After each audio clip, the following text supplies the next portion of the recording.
How did I get into this mess? First time I spoke to the Chicago Civil War Roundtable, well, actually it's the Civil War Roundtable of Chicago, right? Because it's the oldest roundtable in the country. Ohio State. And I was in Atlanta, and they told me they were the second oldest, but everybody knows it was the Milwaukee Civil War Roundtable. Right. Was the second one, and it was actually founded by people who were at Chicago early days. It's always fun to come to these, and it's always good to see old friends and meet some new people and talk about my favorite subject, which is the Iron Brigade of the West. And you know, there were some Illinois people in it, and two or three. Actually, there's quite a few. So it's always fun to talk about Western boys having fun out in the East, and I'll talk about that tonight. We're going to talk about Gettysburg primarily. I have a friend who he's a Lutheran minister, and he said he's always troubled by how much fun we had with the Civil War. He said it's this horrible event, and so many people suffered, and so many terrible things happened, and yet we find such great enjoyment at roundtable meetings and tramping over battlefields and arguing about Civil War controversies and things like that. And I mentioned that once at a talk at Chambersburg, Pennsylvania, in passing, because I was, I struggle with that sometimes myself. And after the meeting, a woman came up to me and she said, she said the real sin is not having fun studying the Civil War. The real sin is not remembering. And I think that soothed my mind to a degree. So we go into these meetings and we have a lot of fun with them. I want to bring you greetings from the Milwaukee Civil War Roundtable, obviously, to you, and obviously to the Civil War Museum at Kenosha, which is, in my mind, the best Civil War museum in the country, having had a part of that. I may be a bit prejudiced, but Ed Barrs, when he toured it, he said it's the only museum he's ever been through that touched him emotionally. And I think that's a pretty good statement. He spent almost 4 hours alone in the building. So if you haven't been to the Civil War Museum, please go. The new video is out, the In the Round cyclorama. It's like a living cyclorama. You stand in the middle of a huge combat scene. There's all sorts of stuff like that. So it's a lot of fun, right? And I hope you all get up there. The Civil War Trust recently is acquiring a piece of land at Gettysburg with the Lee headquarters building. And of course, that Larson's Motel across the street is also going to be, the land is going to be returned to its original dimensions. And that's a special place for me because that's where the 6th Wisconsin, right about where the swimming pool is now. That's where the 6th Wisconsin laid in the day on July 1st. There was some fighting in support of Battery B of the 4th U.S. Artillery, which was attached to the Iron Brigade for many, many years. So it's an interesting place, and I like staying at the Larsons, but I guess I'd rather not stay there too. I'm not so sure. Can I be controversial? I'm not so sure we use that headquarters much. Because there's a Wisconsin soldier who was wounded about 100 yards to the south of that, and he claimed that Lee and his staff, because he could watch them operate, stayed in tents next to that house. I'm sure he was in it, and he was in it at the time. So in any case, I'm real happy that that's happening. My favorite view of Gettysburg, I hear you guys have just been out there, right? My favorite view of Gettysburg is standing outside the seminary building, looking west, because you can see so much of the battle of the first day's fighting. If you look straight across and see where John Reynolds was shot, leading the 2nd Wisconsin into action, you can look a little bit to your right, and there you'll see the Chambersburg Pike, And had, you know, about 2/3 of the Confederate Army was coming down that road on the morning of July 1st. Only a handful of cavalrymen in front of them. And of course, we all know the story about John Reynolds rushing into his 1st Division on the field. And it was all chance that it happened to be the Iron Brigade and the 2nd Brigade of the 1st Division of James Wadsworth. So the battle opened there. The infantry fighting opened about 10 o'clock in the morning on July 1st. And you can stand there and literally look at the whole battlefield. And it's kind of interesting to do that. There are, I'm going to try to make this thing work. So we're going to talk about the charge on the unfinished railroad cut at Gettysburg in the morning of July 1st. And this is kind of a map to give you a sense of what's happening. Early in the battle, 2 Confederate brigades came astride the Chambersburg Pike, moving from the northwest towards Gettysburg. And they're told that there's nothing in front of them except some Pennsylvania militia. Confederates had been through the town of Gettysburg a week before, and supposedly looking for shoes that didn't exist, but that's another whole story. So when the morning started, of course, the cavalry is in that line. You can see the defensive line beginning to develop, and along comes the Iron Brigade in the second part of that advance of Wadsworth. Now, the first 3 regiments of the 2nd Brigade, New Yorkers and Pennsylvania men, actually were north of the, I can't see that, we're north of the Chambersburg Pike, and the south of the Chambersburg Pike was the Iron Brigade. North of the Pike, Joseph Davis's brigade of Mississippi and North Carolina troops was advancing in a broad front, trying to sweep that area full because they wanted to quickly take Gettysburg. James Archer's brigade was south of the roadway. It came up, and when they hit the wood line, they began to go across the Willoughby Run up McPherson's Ridge, which is that ridge area just west of the Lutheran Seminary area. And the 6th Wisconsin was halted. And excuse me, I can't see it. Oh, yeah, there it is. You see that? They're down right in front of the seminary. When the Iron Brigade was moved by the left flank to attack Archer, the 6th Wisconsin was halted, and at that point, Joseph Davis's brigade completely knocked the New Yorkers and Pennsylvanians who were just coming into line, and they began to retreat to that railroad cut where Larson's motel is now. The 6th Wisconsin was then ordered to go forward and try to restore that line.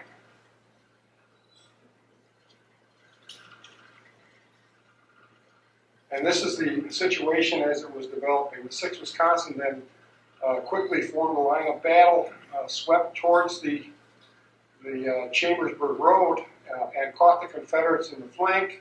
The Confederates were chasing Cutler's men, the 2nd Brigade men, into the cut.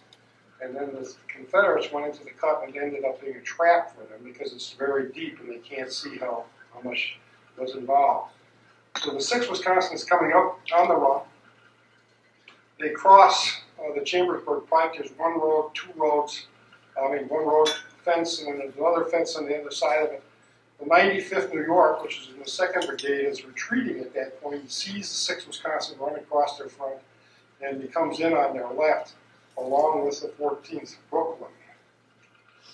Later, there's a big controversy. The colonel of William Fowler, the colonel of the 14th Brooklyn, claimed he ordered the charge.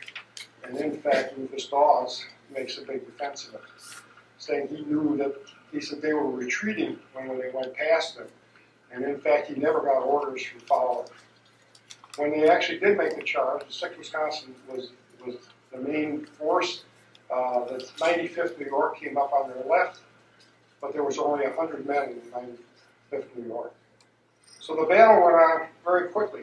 The fighting developed along the Chambersburg Pike and then rolled southward.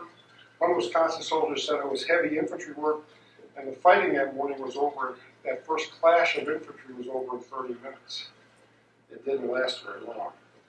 4 regiments of the Iron Brigade, the 2nd, 7th Wisconsin, 19th Indiana, 24th Michigan, hit Archer's brigade just as it reached the crest of the hill where Reynolds was killed.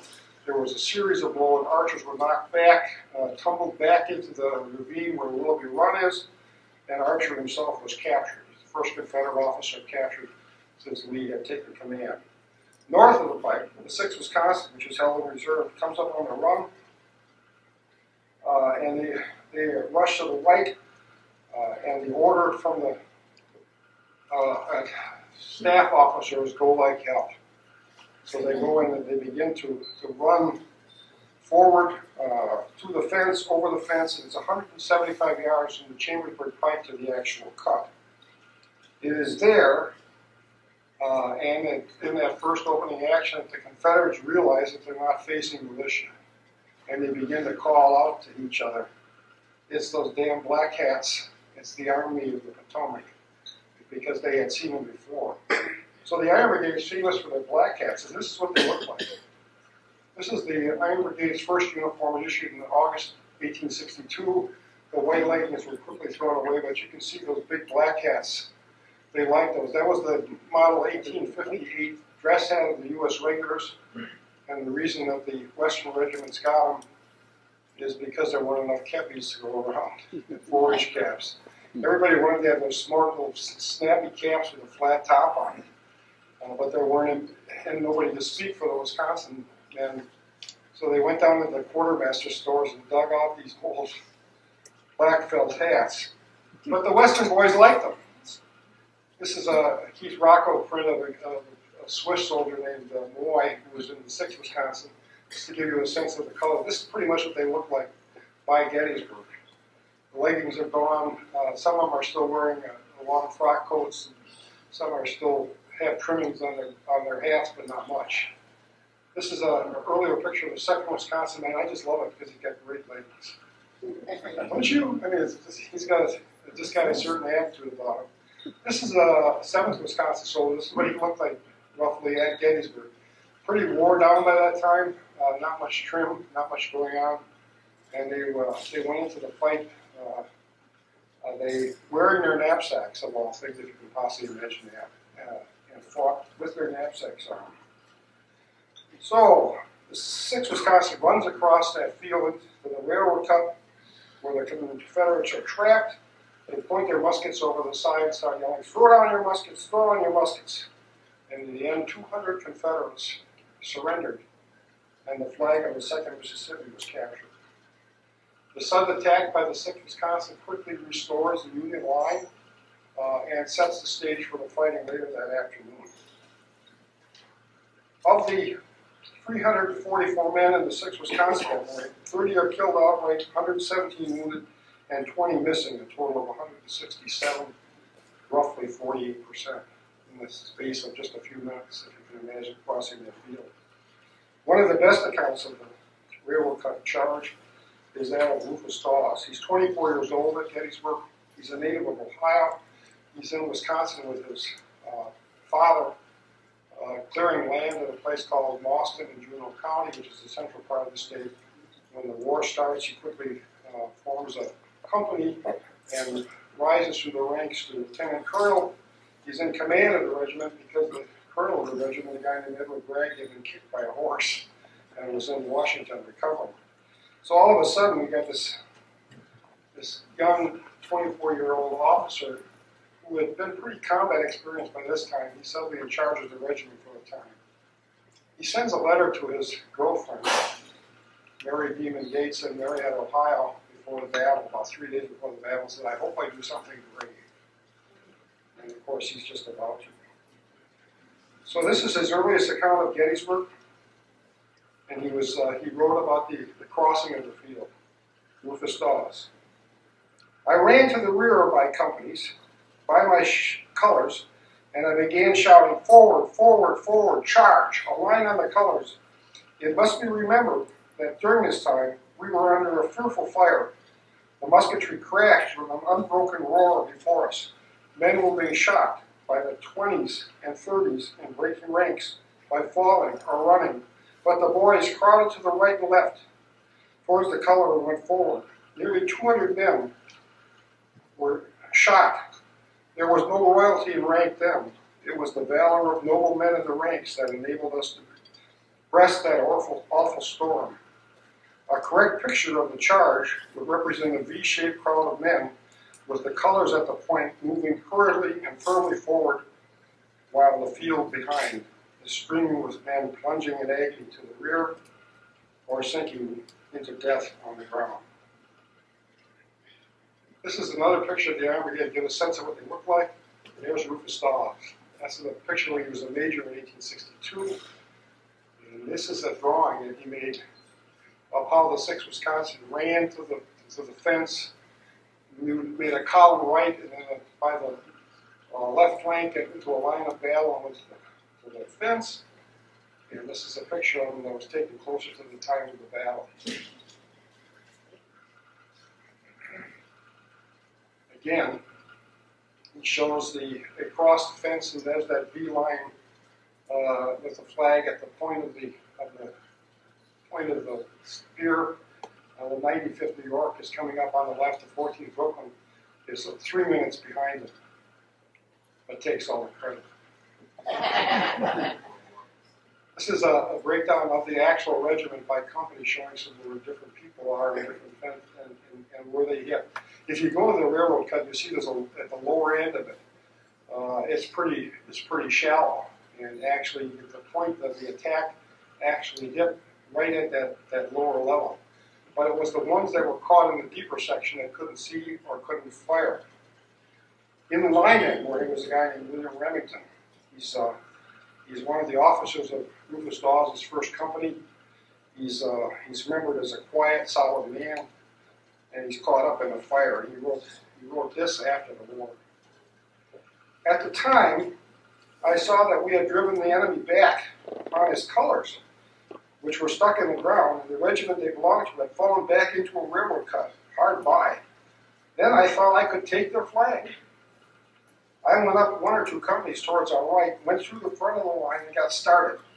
I got hit just at this time on the left side of my neck, but it was not enough to hardly draw blood. I got quite near the flag and was changing my sword to my left hand, where my revolver was, when I saw a soldier taking aim at me from the railroad cut. I threw my right shoulder forward and kept going for the flag. He hit me through the right shoulder and knocked me down. When I fell, I threw my sword forward, and I crawled forward and got it. Walked backwards until I got to our line. And there I ran into Major John Hauser, and he damned me for going for the flag. And then I started for the rear on my best run. Flag taking was pretty much knocked out of me. I was within 15 to 25 feet of the flag when hit, and no one in front of me but the enemy. Another officer that was in this is what the railroad cut looked like at the time, to give you a sense of how rough it is. Those boulders and the fence line that were to keep cattle on, it was taken after the war. This is how it looks today. It's pretty deceptive when you stand there because it was actually higher. The top of the crest where the bridge goes over has been leveled to make the bridge work. So the ground is deceptive. The battle markers are actually 25 yards off because when they built the bridge, they moved the flank marker of the 6th Wisconsin and the 95th New York. This is Earl Rogers, picture taken after the war. He thought he looked like Napoleon Bonaparte. And so everybody in the regiment began to call him Bonaparte. And then he got dysentery in 1864 and he lost a lot of weight. And then in the cruel soldier fashion, they began to call him Boney Rogers. He wrote about, he was a company commander of Company I, which is out in the southwest part of Wisconsin. And he wrote this of the actual charge. Andy Miller of Company I falls dead, and near him Gottlieb Schreiber wounded, and a few yards more, and Boughton is killed, and then Sweet falls wounded. Then Jim McLean and Alf Thompson are wounded. Now Sutton falls dead, and Goodwin and Charlie Jones are wounded. They reach the railroad cut, and Levi Stedman drops dead, and Ed Lynn is wounded. The bayonets had crossed. The fighting was hand to hand amidst firing and smoke. The men are black and grimy with powder and heat. They all seem unconscious of the terrible situation, but they are mad and fought with a desperation seldom witnessed. That's pretty good. The target of all of these attacks was a guy named William B. Murphy. He's the color bearer of the 2nd Mississippi. This is a picture of him taken when he was in Texas at a reunion of Confederates and old age. This picture has never been published. Murphy was a color bearer that day because the regular color bearer was ill. And so he's carrying the colors, and all of a sudden he's found himself in the middle of this huge battle. He wrote this in a letter to Rufus Dawes. My color guards were all killed and wounded in less than 5 minutes, and also my colors were shot more than a dozen times, and the flagstaff was hit and splintered 2 or 3 times. Just about that time, a squad of soldiers made a rush for my colors, but our men did their duty. They were all killed or wounded, but still they rushed for the colors with one of the most deadly struggles that was ever witnessed during any battle of the war. They still kept rushing for my flag, and there were over a dozen shot, down like sheep in their mad rush, the flag, to rush the flag. The first soldier was shot down just as he made for the flag, and he was shot by one of our soldiers, just to my right, at the same time a lieutenant, that's William Remington, made a desperate struggle for the flag and was shot through the right shoulder. Over a dozen men fell killed or wounded, and then a large man made a rush for me in the flag. As I tore the flag from the staff, he took a hold of me and the colors. The firing was still going on and kept on for several minutes after the flag was taken. Why are all the Wisconsin big guys? They also are large men. You'll see it. There's another reference to them. The guy who captured the flag was a man named Frank Waller. This is what the flag of the 2nd Mississippi looked like. It's in Jackson, Mississippi now. It's not displayed.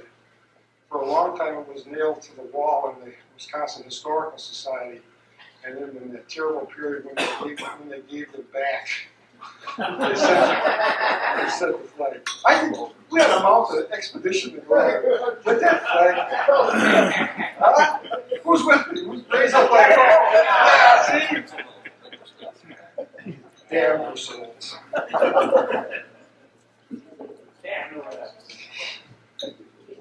You know, I wrote to him once and I said I'd really like to get a good photograph of the flag. There's a couple that were taken at the time.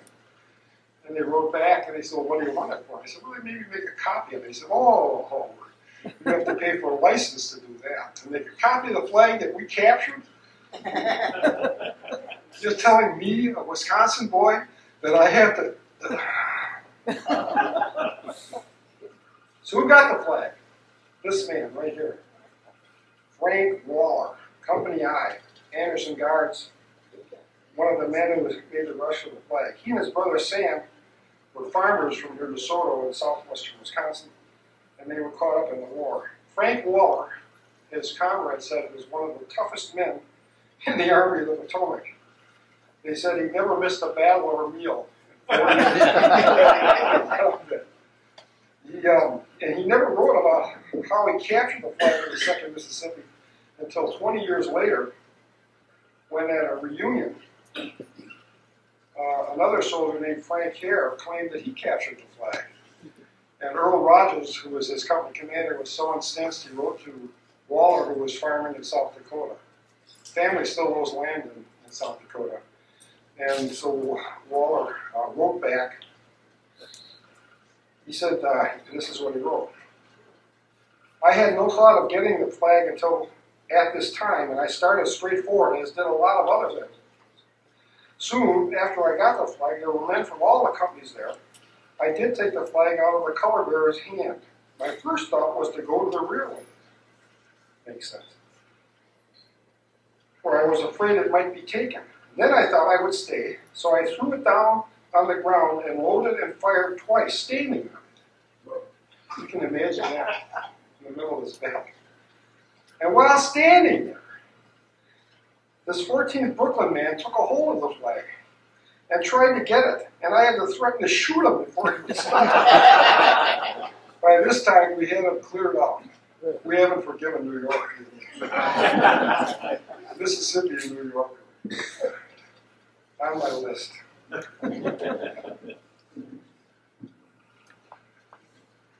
One of my favorite accounts was that of a Confederate, a lieutenant in Company B of the 42nd Mississippi. And he wrote this in his journal right after the battle.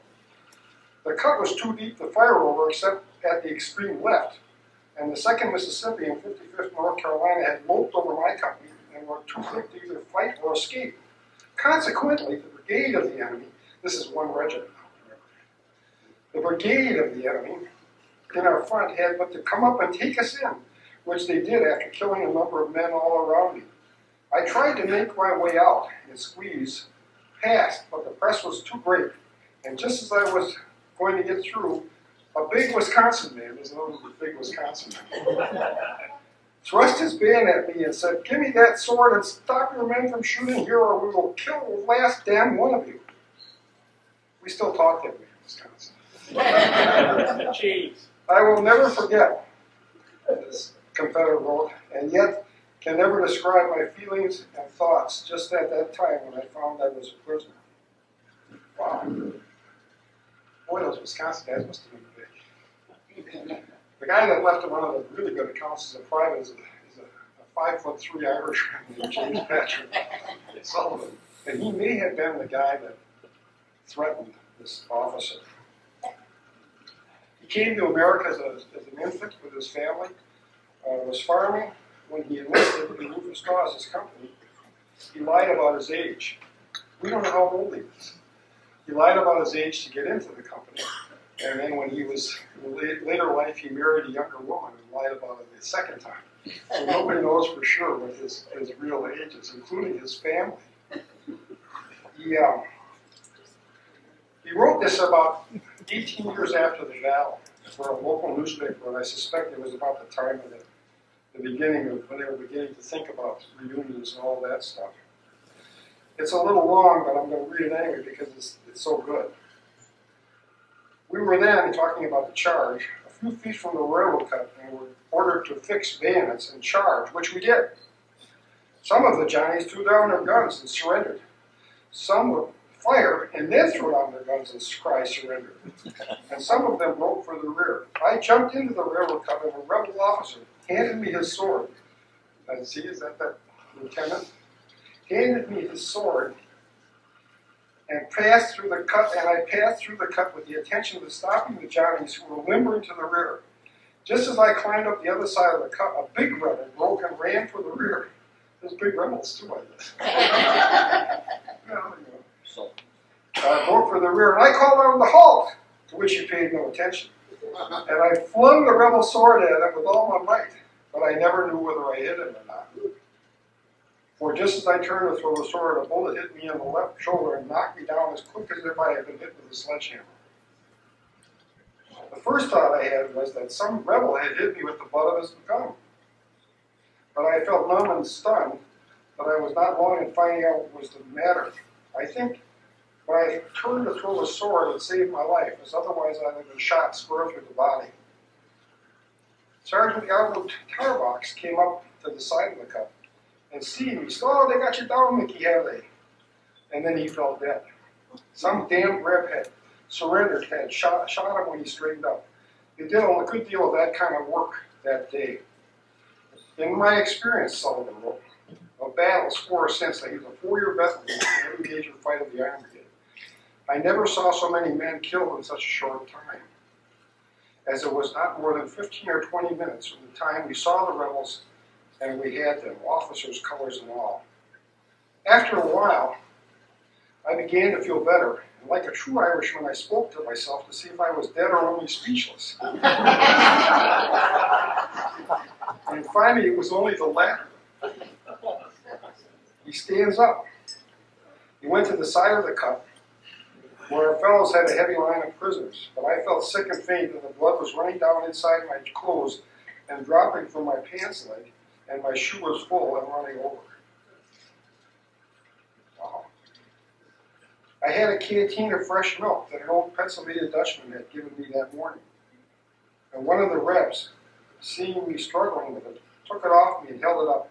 So I took a big swig, which helped me a good deal. Do you think it was milk? It wasn't beer, I'll tell you that. So, who the heck is this big redfish he threw the sword at? I'm reading this thing, I counted the 55th North Carolina, a guy by H. Beale. And he was giving a talk to the Sterling Price camp at Dallas, Texas. And he said, one officer seeing me threw his sword at me and said, kill that officer and we will capture that command. One of my men, however, picked him off, and we were able to get out of the railroad cut, though the fighting was severe. Can you imagine that? That I was able to find that second account. And this is Mickey Sullivan. They shot off his toe at South Mountain, his middle toe on his left foot. They sent him home with a 1/5 disability. He got home, he was so bored. He said there was nobody there, he said, except the women and farmers complaining about high prices.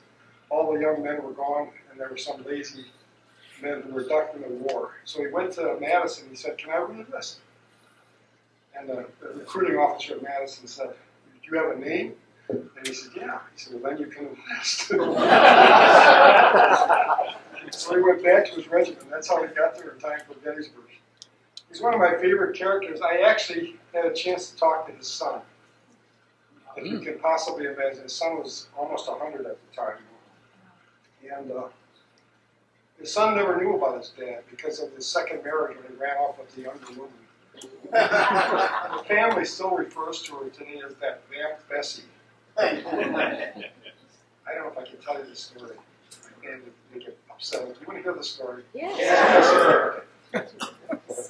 Mickey's had a son. He was in Pennsylvania. He was in the Philadelphia hospital, married a nurse there, and they had a son before the end of the war. They all went home. When his son was 20, Mickey, they called him Mickey of Company K, which is Mickey. His son got into a row with the farmer next door because he was apparently courting that Vamp Bessie. The farmer came over and his son George, Sullivan's son George, shot and killed the farmer and went to jail on a manslaughter charge. So poor Mickey, here his son killed the farmer, and the poor widow and 2 children, but nobody to take care of them. So he begins to visit her regularly to see. Why is all the ladies shaking their head like this?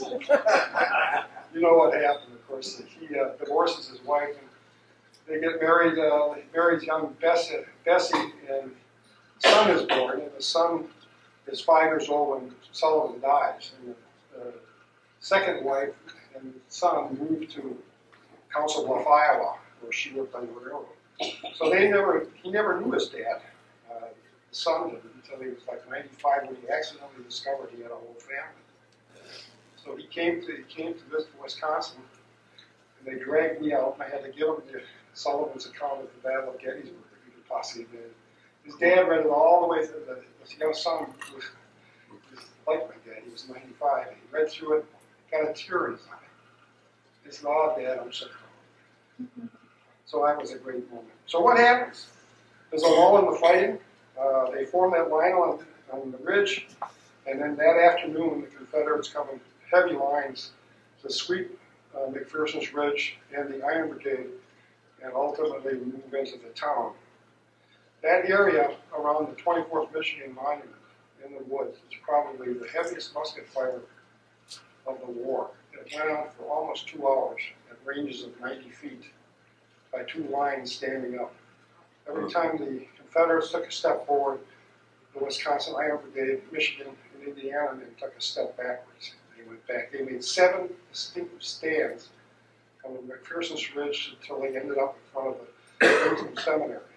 And that was the last hurrah. They were finally swept away and made for the rally point south of town. The success that morning and the dogged resistance of the Blackheads in the afternoon allow the main elements of the Army of the Potomac to reinforce the high ground south of Gettysburg, Cemetery Hill, Cemetery Ridge. And of course, there was that ground that proved decisive in the battle. Iron Brigade men always believed that their effort was overlooked by the events of the next 2 days. And there's little mention of the fighting in the railroad cut in almost any of it. The cost of the Iron Brigade is horrific. Of the 1,833 Iron Brigade men that marched to the field that morning, less than 500 are at the rally point in Cemetery Hill. Think of it. Less than 500 left out of one of the horrible casualty rates. And those aren't missing guys. Most of them were shot or captured. So what happens? The story is forgotten. In the PBS series, The Civil War by Ken Burns, there's only a brief mention of the Iron Brigade on the 1st of July, and then the recent Gettysburg War, they talk about the Black Hats, but it's mainly about Reynolds, Buford, and little of the rest of the fighting. In 1883, Mickey Sullivan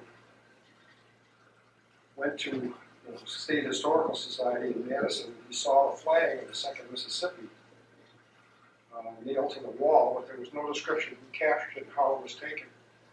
And he said, "Do you think that the state would at least recognize the brigade, the regiment that captured that?" And he went back and he wrote this: "In all my experience of battles, it was the only place where bayonets and club muskets were used.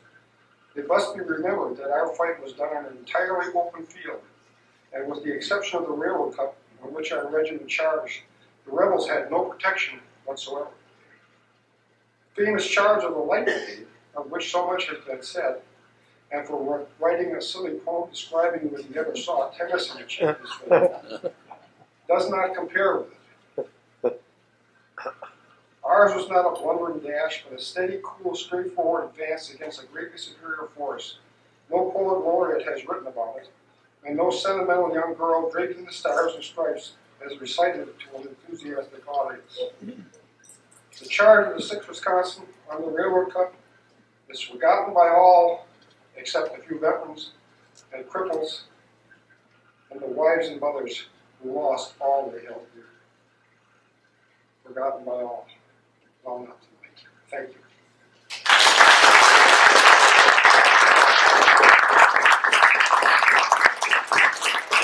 This found this picture of Bilo.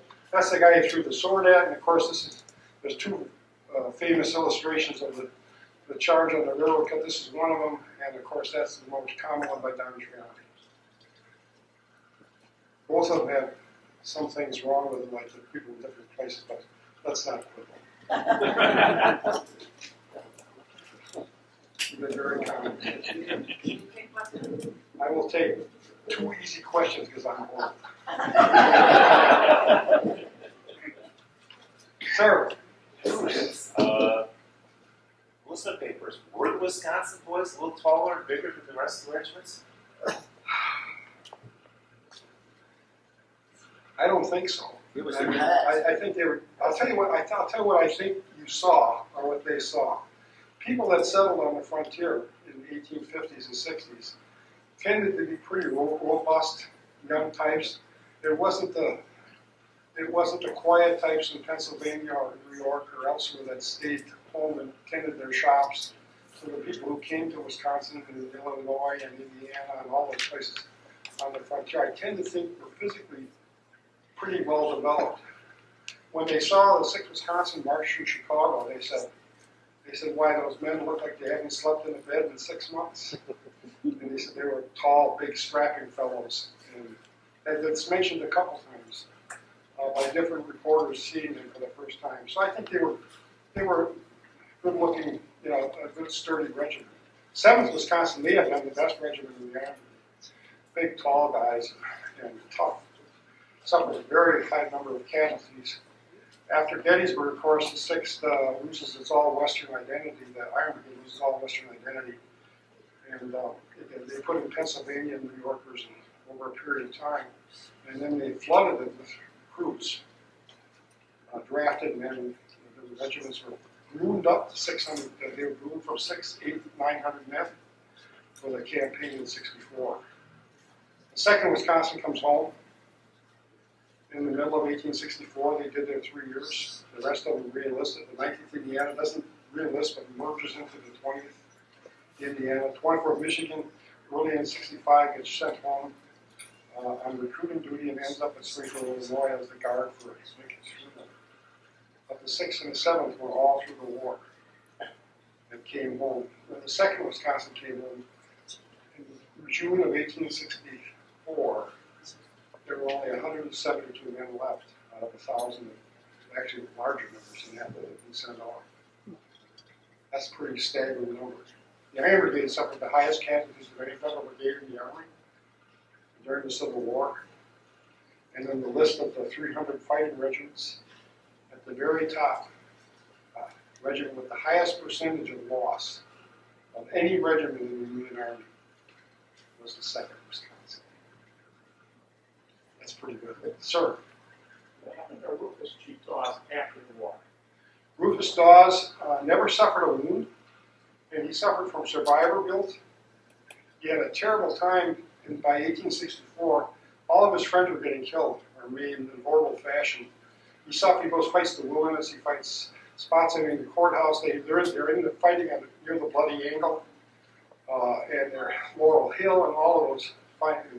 Finally, he just resigns. He suffers, I think, from traumatic stress because he writes about my friends are being murdered, and he loses faith in the way the war is being fought. So he resigns, goes home, marries Nina Gates, his sweetheart. They have 5 children. One of them is Charles Dawes, who becomes Vice President of the United States, and actually lived in Chicago for many years, and very prominent. He writes about the war, his experience in the war, in a book called Service with the 6th Wisconsin Volunteers, which I think is the best memoir of the war. And it's just not my opinion. Bruce Catton also wrote, he thought it was Dawes' book was among the best. I'll tell you how much he suffered, though. He was in Congress for 2 years, and he lost the election by 200 votes. And before he came home to Marietta, Ohio, he went to the Arlington Cemetery, and he visited the graves of every man that had been killed under this command. It took him 3 days to find everybody. Can you imagine it? And he writes about that. He said, I would not leave until I had paid my respects to all of them. And he goes home and he suffers a major, major emotional collapse, and he ends up in a wheelchair after the war. Should be a book about him. Really, his writing was just, if you get a chance to read the writing, I can't write that well.